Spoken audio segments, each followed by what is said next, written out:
Kealakomo, the road breaks over the edge of the Holei Pali. The upper portion of Kilauea is separated from the coastal plains by a series of fault escarpments, where the lower coast has moved down relative to the rest of the mountain.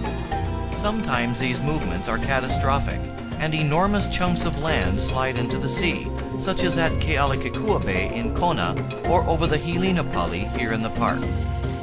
In 1975, a 7.2 magnitude earthquake heralded the movement of the lower fault block, dropping it by as much as 3.5 meters downward and sliding it seaward by as much as 7 meters. This movement triggered a local tsunami, which swept a group of a few dozen young campers who had horse-packed into the abandoned village of Halape, thousands of meters inland. Fortunately, only 2 men and some horses were drowned.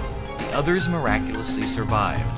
The Kealakomo Overlook has an observation platform and picnic tables, incredible views, and a generally cool, pleasant breeze.